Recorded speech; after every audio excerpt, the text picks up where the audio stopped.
안녕하십니까? 하나님의 크신 은혜와 평강이 오늘 이 시간을 함께하는 여러분 모두의 삶에 충만히 임하시기를 간절히 기도합니다. 우리의 삶을 변화시키는 능력의 말씀이 우리의 마음밭에 깊이 심겨 절망이 소망으로, 슬픔이 기쁨으로 변하는 놀라운 역사가 일어나기를 소망합니다. 본격적인 이야기에 앞서 잠시 여러분의 선한 영향력을 구하고자 합니다. 오늘 나누는 이 귀한 말씀이 더 많은 영혼에게 희망의 빛으로 다가갈 수 있도록 구독과 좋아요로 하나님의 사역에 동참해 주십시오. 여러분의 작은 손길 하나가 누군가에게는 절실한 위로와 응답이 될 수 있습니다. 여러분의 나눔을 통해 하나님의 사랑이 더 널리 전파되기를 바라며 이 채널을 통해 주님의 은혜를 나누는 모든 분들께 하나님의 축복이 함께하기를 기도합니다. 자, 그럼 이제 우리 내면의 가장 깊은 곳으로 여행을 떠나볼까요? 여러분은 자기 자신과 대화할 때 주로 어떤 이야기를 나누십니까? 아마 우리 모두는 자신과 대화를 나눌 겁니다. 그렇죠? 마트 가서 우유 사는 거 잊지 말자. 지난번처럼 또 아이들 픽업 시간 놓치면 안 돼. 와 같은 일상적인 다짐 말고요. 제가 말씀드리고자 하는 것은 우리 마음속에서 끊임없이 반복적으로 울려 퍼지는 그 내면의 목소리에 대한 이야기입니다. 여러분은 자기 자신에게 어떤 말을 건네고 계신가요? 안타깝게도 많은 사람들이 심리학자들이 말하는 부정적인 순환고리에 갇혀 살아갑니다. 이는 우리에게 전혀 도움이 되지 않고 오히려 해가 되는 생각들을 멈추지 못하고 계속해서 반복하는 상태를 말합니다. 예를 들어 볼까요? 꽉 막힌 도로를 운전하고 있을 때, 하나님, 이토록 훌륭한 운전자들을 축복해 주소서라고 생각하는 분은 거의 없을 겁니다. 대신 아마 이렇게 생각하겠죠. 세상에 어딜 가나 왜 이렇게 이기적인 사람들 뿐이야. 아침에 눈을 뜰 때는 어떻습니까? 많은 사람들이 오늘 할 일이 태산이네 라고 한숨부터 내쉬고 하루가 끝날 무렵에는 결국 오늘도 제대로 한 게 하나도 없구나 라며 자책합니다. 돈에 대해 생각할 때는 나는 평생 이렇게 경제적으로 힘들게 살 운명인가 봐 라고 절망하고, 인간관계에 대해서는 아무도 믿을 수 없어. 결국 다 자기 이익만 챙길 뿐이야 라고 냉소적으로 변해갑니다. 실수라도 하는 날에는 자신을 향해 가장 가혹한 비난을 퍼붓습니다. 넌 정말 바보야. 언제나 이 모양이지. 이처럼 부정적인 생각의 고리는 끝없이 이어집니다. 오늘 제가 이 질문을 드리는 이유는 우리가 스스로에게 하는 말이 우리가 상상하는 것 이상으로 중요하기 때문입니다. 성경은 이미 수천 년 전 잠언 4장 23절을 통해 이 진리를 우리에게 가르쳐 주셨습니다. 모든 지킬 만한 것 중에 더욱 내 마음을 지키라. 생명의 근원이 이에서 남이니라. 내 마음을 지키는 것이 이토록 중요할까요? 우리의 생각이 바로 우리의 삶을 형성하기 때문입니다. 당신이 생각하는 것이 당신의 인생을 빚어내는 것입니다. 현대 심리학에서는 이를 인지의 법칙이라고 설명합니다. 우리가 무엇을 생각하느냐가 우리의 신념에 영향을 미치고 그 신념은 우리의 감정을 좌우하며 결국 우리의 행동으로 이어진다는 것입니다. 우리의 삶은 항상 가장 강력한 생각의 방향으로 흘러갑니다. 그러니 부디 당신의 생각을 조심하십시오. 당신의 생각이 당신의 삶을 조각하고 있기 때문입니다. 제가 존경하는 작가이자 목회자인 폴 데이비드 트립 박사는 이런 말을 했습니다. 당신의 인생에서 당신보다 더 큰 영향력을 가진 사람은 없습니다. 왜냐하면 당신만큼 당신에게 많이 말하는 사람은 없기 때문입니다. 참으로 통찰력 있는 말입니다. 하지만 제가 안타깝게 생각하는 것은 바로 그 가장 강력한 영향력을 가진 자기 자신이 스스로를 증오하는 삶으로 몰아가고 있다는 사실입니다. 그래서 오늘 말씀의 제목은 당신의 부정적인 생각을 잠재우십시오입니다. 사랑의 하나님 아버지, 오늘 이 시간 성령의 능력으로 우리와 함께하여 주시옵소서. 우리가 이 부정적이고 죄로 물든 세상의 방식을 따르지 않게 하시고 오직 주님의 말씀으로 우리의 마음이 새로워짐으로 변화를 받게 하옵소서. 진실하고 순결하며 옳고 하나님을 영화롭게 하는 것들만을 생각하도록 우리를 인도하여 주시옵소서. 이 모든 기도 우리 주 예수 그리스도의 이름으로 기도드립니다. 아멘. 여러분, 안타깝게도 이 세상이 점점 더 부정적으로 변해가고 있다는 사실에 동의하십니까? 만성적인 부정성은 이제 우리 사회의 정신건강을 곳곳에서 파괴하는 전염병과도 같습니다. 그리고 불행히도 이것은 단순히 현실적인 문제에 그치지 않습니다. 그 뿌리를 깊이 들여다보면 이것은 영적인 문제입니다. 오늘 저는 여러분이 이 사실을 깨닫기를 바랍니다. 여러분의 생각에는 엄청난 힘이 깃들어 있습니다. 그리고 더 기쁜 소식은 여러분에게는 그 생각을 다스릴 수 있는 더 큰 힘이 있다는 것입니다. 여러분의 생각은 믿을 수 없을 만큼 강력합니다. 당신의 인생은 당신의 가장 강한 생각이 이끄는 방향으로 나아가고 있습니다. 하지만 좋은 소식은 당신이 생각의 희생자가 아니라는 것입니다. 하나님의 능력을 힘입어 우리는 무엇을 생각할지 선택할 수 있으며 그 선택이 우리의 삶을 결정합니다. 사도 바울은 로마서 8장 5절과 6절에서 이 영적 원리를 명확하게 설명합니다. 육신을 따르는 자는 육신의 일을, 영을 따르는 자는 영의 일을 생각하나니 육신의 생각은 사망이요 영의 생각은 생명과 평안이니라. 여기서 육신이란 우리의 죄악된 본성을 의미합니다. 즉, 죄의 본성을 따라 사는 사람들은 죄가 원하는 것들만을 생각하게 된다는 뜻입니다. 그러나 성령을 따라 사는 사람들은 성령께서 원하시는 것을 생각합니다. 이것이 우리에게 어떤 영향을 미칠까요?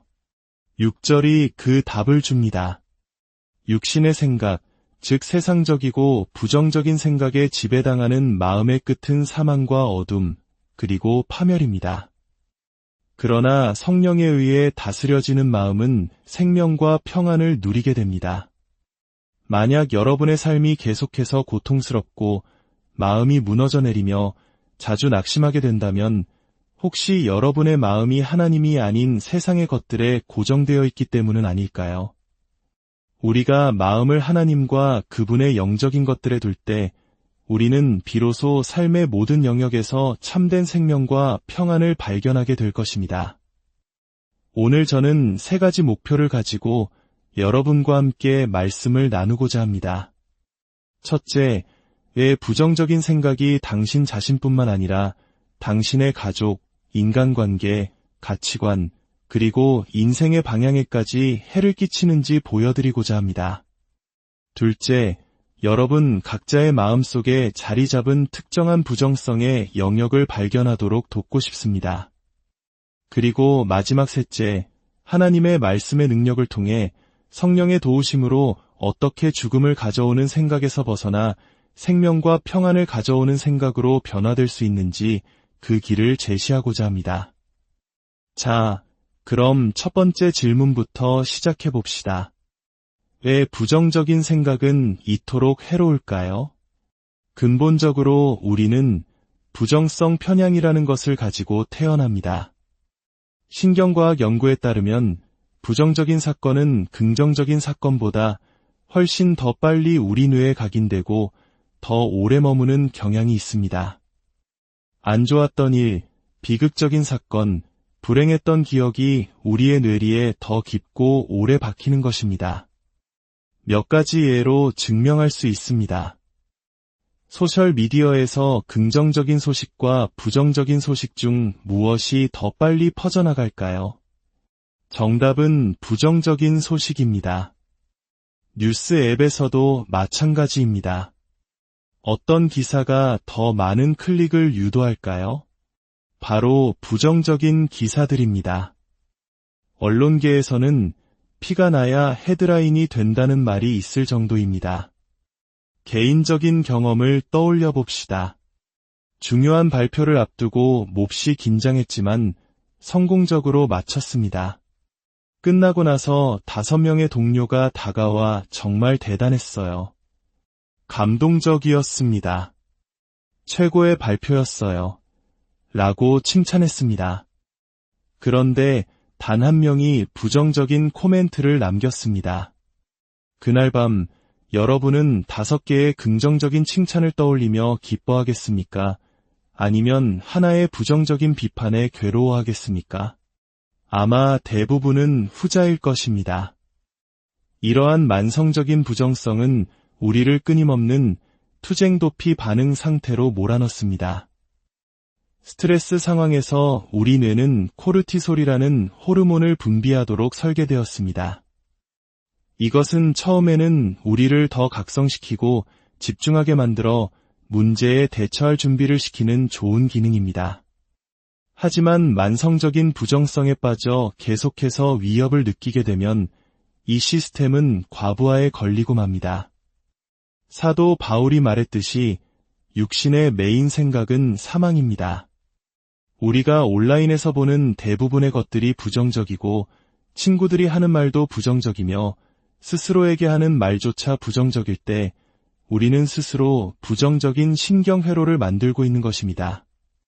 어떤 생각을 한번 하면 그 생각을 다시 하기는 더 쉬워집니다. 부정적인 것에 집중하고 부정적인 사람들과 어울리고 비판에 둘러싸여 최선이 아닌 최악을 상상하는 습관은 말 그대로 부정성을 당신의 기본 습관으로 만들어버립니다. 상황은 늘 안 좋을 거고 점점 더 나빠질 거야. 아무도 믿을 수 없어. 모든 기독교인들은 위선자야. 내 인생은 엉망이고 나아질 기미가 안 보여. 이러한 생각들이 당신의 기본값이 되어버리는 것입니다. 당신이 소비하는 뉴스, 당신이 보는 드라마, 반복해서 듣는 음악의 가사, 당신에게 소외감과 질투심을 안겨주는 소셜미디어, 그리고 당신이 함께 시간을 보내는 사람들.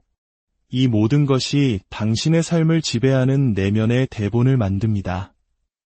여러분의 생각은 여러분의 삶의 방향에 엄청난 힘을 가지고 있습니다. 하지만 기억하십시오. 여러분은 그 생각이 여러분을 어디로 데려갈지에 대해 더 큰 힘을 가지고 있습니다. 이제 여러분이 어떤 부분에서 부정적인 생각에 가장 취약한지 함께 발견해 봅시다.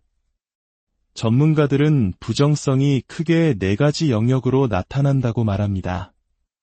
이 중 당신에게 가장 해당되는 것은 무엇인지 한번 생각해 보십시오. 문제를 정확히 정의하지 못하면 결코 이겨낼 수 없습니다. 첫 번째는 관계적 냉소주의입니다. 이것은 사람들과 그들의 동기에 대한 전반적인 불신을 의미합니다. 사람을 믿으면 안 돼. 다들 널 이용하려 할 뿐이야. 결국 세상은 자기 이익을 위해 움직이는 사람들 뿐이지 라고 생각하는 것입니다. 아무도 진정으로 관대하거나 선하지 않다고 믿습니다. 흥미롭게도 이러한 냉소주의는 종종 자기 자신에 대한 감정을 반영한다고 합니다. 타인의 동기를 불신하는 것은 사실 자신의 동기를 스스로 좋아하지 않는다는 것을 드러내는 경우가 많습니다. 두 번째는 부정적 필터링입니다. 이것은 어떤 상황에서도 잘못된 점만 찾아내는 경향입니다. 좋은 점이나 옳은 점은 간과하고 가장 최악의 부분을 지적하는 데 집중합니다. 최악의 결과를 가정하는 것이죠. 아이들이 약속 시간보다 늦게 들어오면 분명 사고가 났을 거야 라고 생각합니다. 지난 18번 동안 아이들은 아무 일 없이 늦었지만 이번에도 똑같은 생각을 반복합니다. 친구에게 문자를 보냈는데 2시간 동안 답이 없으면 나한테 화가 난 게 틀림없어 라고 단정짓습니다. 휴가를 가서도 불평할 거리를 찾고 식당에 가서도 흠을 잡고 새로운 사람을 만나도 단점부터 파악합니다. 교회에 가서도 하나님을 찬양하기보다 그 교회의 문제점부터 눈에 들어옵니다. 세 번째는 절대주의적 사고입니다. 이것은 전부 아니면 전무, 흑백 논리 식의 극단적인 생각입니다. 한 남자에게 상처를 받으면 모든 남자는 나빠라고 생각합니다. 한 여자에게 거짓말을 당하면 모든 여자는 거짓말쟁이야 라고 일반화합니다. 나와 정치적 견해가 다르다는 이유로 그 사람 전체를 매도해버립니다. 자신이 실수를 하면 나는 그냥 멍청해라고 자신을 단정 지어버립니다. 특히 최근 우리 사회는 이런 식의 사고방식이 팽배해진 것 같습니다. 어떤 문제에 대해 자신이 옳다고 생각하면 다른 사람에게 무례하게 굴어도 된다고 착각합니다. 하지만 기억하십시오. 당신이 옳다는 사실이 당신을 의롭게 만들어주지는 않습니다. 마지막 네 번째는 남 탓하기입니다. 이것은 자신을 항상 희생자라고 믿는 것입니다. 지금 내가 이 모양 이 꼴인 이유는 다른 누군가가 내 앞길을 막았거나 나에게 기회를 주지 않았기 때문이라고 생각합니다. 자신의 삶에 대한 통제력이 전혀 없다고 느끼며 세상이 나에게 불리하게 돌아간다고 믿습니다. 만약 여러분이 자신에게서 이런 모습들을 발견했다면 질문이 생길 겁니다. 나는 변할 수 있을까? 이 만성적인 부정적 사고방식에서 벗어나 믿음으로 가득 차고 하나님의 성품을 반영하는 사람으로 변화될 수 있을까? 대답은 가능합니다입니다. 하지만 쉽지는 않습니다. 한 흥미로운 연구가 있습니다. 연구진은 두 집단의 사람들에게 동일한 가상의 수술에 대해 성공과 실패의 확률을 다르게 제시하고 그들의 반응을 살폈습니다. 첫 번째 그룹에게는 이 수술은 성공 확률이 70%입니다. 라고 말했습니다. 두 번째 그룹에게는 이 수술은 실패 확률이 30%입니다. 라고 말했습니다. 본질적으로 같은 확률이지만 표현 방식만 달랐습니다. 성공 확률 70%라는 말을 들은 그룹은 대부분 그 수술을 좋은 수술이라고 평가했습니다. 반면 실패 확률 30%라는 말을 들은 그룹은 대부분 그 수술을 나쁜 수술이라고 평가했습니다. 여기까지는 예상 가능한 결과입니다. 그 다음이 중요합니다. 연구진은 긍정적으로 답했던 첫 번째 그룹에게 하지만 실패할 확률도 30%입니다. 이 사실을 알고도 여전히 좋은 수술이라고 생각하십니까? 라고 물었습니다. 그러자 놀랍게도 대다수가 그렇게 말씀하시니 이건 나쁜 수술인 것 같네요. 라며 입장을 바꿨습니다. 반면 부정적으로 답했던 두 번째 그룹에게는 하지만 성공할 확률이 70%라는 긍정적인 측면도 있습니다. 이제는 어떻게 생각하십니까? 라고 물었습니다. 그들은 어떻게 반응했을까요? 놀랍게도 그들은 여전히 그 수술이 나쁜 수술이라고 고집했습니다. 이 연구는 우리의 관점이 바뀔 수 있지만 특별히 부정적인 관점에서 긍정적인 관점으로 바뀌는 것은 결코 자연스럽거나 우연히 일어나지 않는다는 것을 보여줍니다. 우리에게는 하나님의 초자연적인 도움이 필요하며 우리 자신의 의지적인 노력이 반드시 동반되어야 합니다. 그렇다면 우리는 어떻게 실질적으로 변화할 수 있을까요? 구약 성경의 다윗에게서 그 해답의 실마리를 찾을 수 있습니다. 사무엘상 30장은 다윗이 부정적인 생각의 눈사태에 파묻혔을 때 어떻게 행동했는지를 보여줍니다. 당시 상황은 여러분이 상상하는 것보다 훨씬 더 끔찍했습니다. 다윗과 그의 부하들이 전투를 마치고 집으로 돌아왔을 때 그들을 기다리고 있던 것은 잿더미가 된 마을과 적들에게 사로잡혀간 아내와 자녀들이었습니다. 모든 것을 잃은 슬픔의 다윗과 부하들은 더 이상 울 기력조차 없을 때까지 소리내어 울었습니다. 어쩌면 지금 여러분 중 일부도 비슷한 심정일지 모릅니다. 깊은 상처와 고통, 불안과 두려움에 휩싸여 더 이상 나아갈 힘이 없다고 느끼고 있을지 모릅니다. 상황은 여기서 더 나빠집니다. 절망에 빠진 부하들이 이 모든 비극의 책임을 다윗에게 돌리며 그를 돌로 쳐 죽이려 한 것입니다. 성경은 당시 상황을 이렇게 기록합니다. 백성들이 자녀들 때문에 마음이 슬퍼서 다윗을 돌로 치자 하니 다윗이 크게 다급하였으나 인생 최악의 순간 가장 낮은 곳에서 다윗은 어떻게 했을까요? 성경은 이어 이렇게 말씀합니다. 그의 하나님 여호와를 힘입고 용기를 얻었더라. 부정적인 생각의 거대한 파도 한가운데서 그는 자신의 힘이나 긍정적인 생각이 아닌 살아계신 하나님의 임재 안에서 힘을 얻었습니다. 어떤 영어 성경 번역본은 이 구절을 이렇게 표현합니다. 다윗은 그의 하나님 안에서 스스로를 격려하였더라. 만성적인 부정성이 가득한 이 세상 속에서 이제 여러분이 주님 안에서 스스로를 격려하는 법을 배울 때입니다. 그렇다면 다윗은 스스로에게 무슨 말을 했을까요? 성경은 구체적으로 알려주지 않습니다.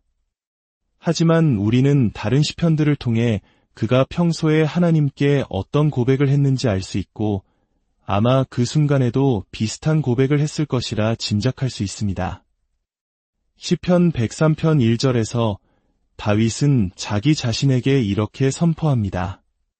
내 영혼아 여호와를 송축하라. 내 속에 있는 것들아 다 그의 거룩한 이름을 송축하라.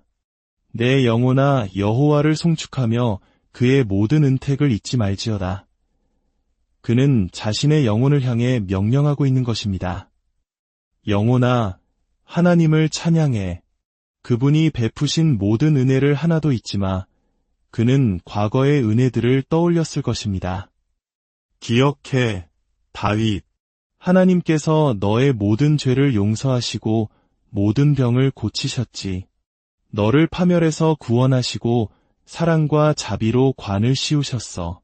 너를 사자의 발톱과 곰의 발톱에서 건져내셨고 골리앗 앞에 설 수 있는 믿음과 용기를 주셨지.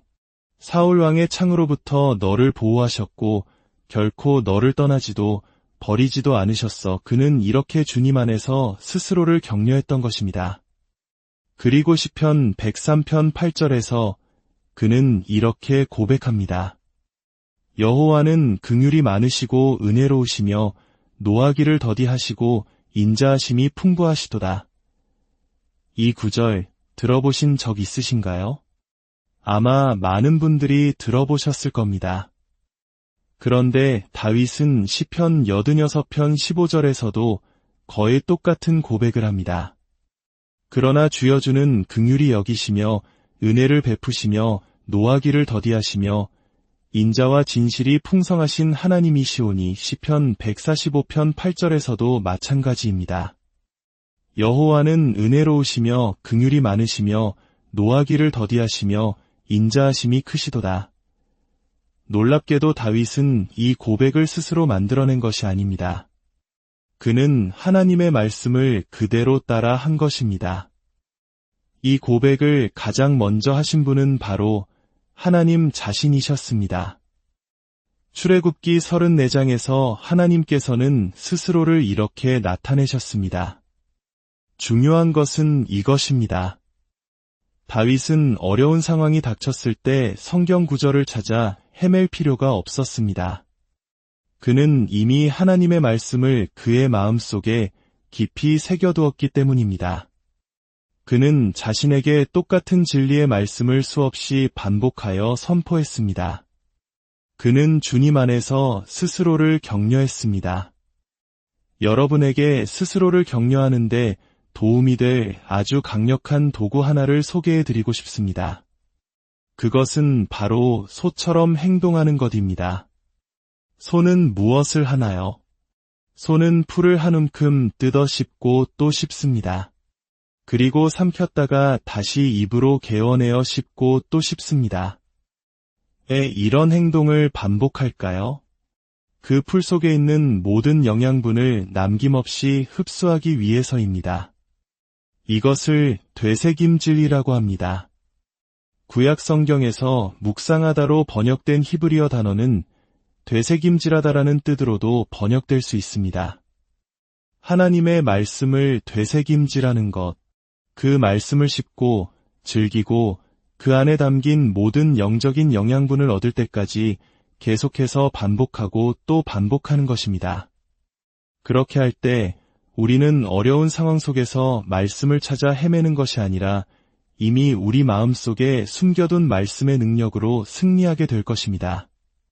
저 역시 얼마 전 직업적인 소진으로 인해 정신적으로 매우 힘든 시기를 겪었습니다. 그때 저는 로마서 15장 13절 말씀을 붙잡고 끊임없이 되새김질했습니다. 소망의 하나님이 모든 기쁨과 평강을 믿음 안에서 너희에게 충만하게 하사 성령의 능력으로 소망이 넘치게 하시기를 원하노라.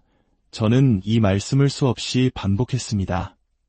하나님은 어떤 분이신가? 소망의 하나님이시다. 그 소망의 하나님이 나를 무엇으로 채우시는가? 기쁨과 평강으로. 어떻게? 내가 그분을 신뢰할 때 결과는 성령의 능력으로 내 안에 소망이 흘러넘치게 된다. 이 말씀을 계속해서 묵상하고 선포했을 때 제 삶은 변화되었습니다. 제 마음은 치유되었고 기쁨과 능력과 힘으로 충만해졌습니다. 지금 여러분 중 일부에게는 부정성 금식이 필요할지도 모릅니다. 매일같이 당신을 분노하게 하고 두렵게 만드는 뉴스, 당신을 다른 사람과 비교하게 만들어 비참하게 만드는 소셜미디어, 만날 때마다 다른 사람을 비난하고 험담하는 친구들. 잠시 그것들로부터 멀어지십시오. 여러분의 생각은 믿을 수 없을 만큼 강력하며 여러분은 그 생각에 대한 통제력을 가지고 있습니다. 앞서 말씀드린 4가지 부정성의 유형에 대해 우리가 되새김질할 수 있는 하나님의 진리를 기반으로 한 능력의 생각들을 제안해 드립니다. 만약 당신이 관계적 냉소주의와 싸우고 있다면 이렇게 선포하십시오. 하나님의 도우심으로 나는 모든 쓴 마음과 회의적인 태도를 버립니다. 나는 다른 사람의 좋은 점을 먼저 보기로 선택하며 친절하고 긍휼히 여기며 사랑하겠습니다. 예수님께서 나를 사랑하시고 용서하신 것처럼 나도 다른 사람을 사랑하고 용서하겠습니다. 만약 당신의 문제가 부정적 필터링이라면 이렇게 기도하십시오. 하나님, 주님의 능력으로 나의 모든 생각을 사로잡아 그리스도의 진리에 복종시킵니다. 주님은 선하시기에 나 또한 선하고 옳고 참되며 도움이 되고 칭찬할 만한 것들만 생각하기로 선택합니다. 내가 주님을 신뢰할 때 주님의 평강이 내 마음과 생각을 그리스도 예수 안에서 지키실 것입니다. 만약 당신이 절대주의적 사고에 갇혀 있다면 이렇게 다짐하십시오. 예수님께서 나를 사랑하고 받아주신 것처럼 나도 다른 사람들을 사랑하고 받아들이겠습니다. 나는 항상 옳기보다 항상 사랑하기를 택하겠습니다. 내 주장을 펼치기보다 선한 변화를 만들어내는 사람이 되겠습니다. 겸손함으로 다른 사람을 나보다 낮게 여기겠습니다. 그리고 만약 당신이 항상 남 탓을 하며 희생자 의식에 빠져 있다면 이 진리를 선포하십시오. 하나님께서는 나에게 생명과 자유의지를 주셨습니다. 그분의 은혜로 나는 나의 선택에 책임을 지고 하나님께서 예비하신 최선의 것을 선택하겠습니다. 그리스도 안에서 그분의 능력으로, 그분의 보혈로, 그분의 영으로 나는 모든 것을 이겨낼 것입니다. 나는 어린 양의 피와 나의 증언하는 말로 승리하는 자입니다. 육신의 생각은 사망이요, 어둠이요, 파멸입니다. 그것은 도둑질하고 죽이고 멸망시키려는 우리의 영적 대적인 사탄에게서 온 것입니다. 그러나 예수님께서는 우리에게 생명을 주시고 더 풍성히 주시기 위해 오셨습니다. 육신의 메인 생각은 죽음이지만 성령의 메인 생각은 생명과 기쁨과 평안입니다. 여러분은 세상의 가십거리에 휩쓸려 자신을 낮추시겠습니까? 아니면 하나님께 영광을 돌리는 무언가를 위해 굳건히 서시겠습니까? 우리는 세상에서 일어나는 일의 희생자가 아닙니다. 우리는 하나님께서 일하시는 곳을 보기로 선택할 것입니다. 사람들의 좋은 점을 찾기로 선택할 것입니다. 사랑과 친절과 은혜가 넘치는 사람이 되기로 선택할 것입니다. 우리는 이 세상의 풍조를 본받지 않을 것입니다. 오직 마음을 새롭게 함으로 변화를 받아 하나님의 선하시고 기뻐하시고 온전하신 뜻이 무엇인지 분별하는 삶을 살 것입니다. 사랑의 하나님 아버지, 성령의 능력으로 우리를 변화시켜 주옵소서. 우리 각자가 어떤 영역에서 가장 연약한지 깨닫게 하시고 그것을 주님 앞에 인정하고 회개하며 주님의 말씀으로 우리의 마음을 새롭게 하도록 인도하여 주옵소서. 우리를 치유하시고 변화시켜 주시옵소서. 순결하고 사랑스러우며 훌륭하고 칭찬할 만한 것들만을 생각하게 하소서. 우리가 희망과 생명의 목소리가 되어 사람들을 주님의 선하심으로 인도하게 하옵소서. 우리의 마음을 새롭게 하여 주시고 자유케 하여 주시옵소서. 혹시 지금 자신의 삶이 엉망진창이라고 느끼며 죄책감과 절망감에 빠져 있는 분이 계십니까? 예수님은 바로 그런 우리를 위해 오셨습니다. 그분은 의인을 부르러 오신 것이 아니라 죄인을 부르러 오셨습니다. 우리의 모든 죄는 우리를 하나님과 분리시켰지만 하나님께서는 사랑으로 그의 아들 예수님을 보내셨습니다. 예수님께서는 우리를 대신하여 십자가에서 죽으시고 부활하심으로 누구든지 그를 믿는 자는 죄 사함을 받고 완전히 새로운 피조물이 되는 길을 열어주셨습니다. 오늘 주님의 은혜가 필요하다고, 제 용서함이 필요하다고 고백하는 분이 계시다면 예수님께 여러분의 삶을 내어드리십시오. 우리가 그분의 이름을 부를 때 그분은 우리의 기도를 들으시고 우리의 죄를 용서하시며 우리를 새롭게 하십니다. 함께 기도하겠습니다. 하나님 아버지, 저의 모든 죄를 용서하여 주옵소서. 예수님, 저를 구원하여 주시고 제 삶의 주인이 되어 주옵소서. 저를 치유하시고 용서하여 주옵소서. 주님의 영으로 저를 채우사 제가 주님을 알고 주님의 사랑을 나타내며 주님의 뜻을 행하게 하옵소서. 제 삶은 이제 제 것이 아니라 주님의 것입니다. 새 생명을 주심에 감사합니다. 예수님의 이름으로 기도드립니다. 아멘. 하나님의 자녀로 새롭게 태어난 모든 분들을 주님의 이름으로 축복하고 환영합니다. 여러분의 삶에 이제 하나님의 놀라운 생명과 평안이 가득하기를, 그리고 그 은혜를 날마다 경험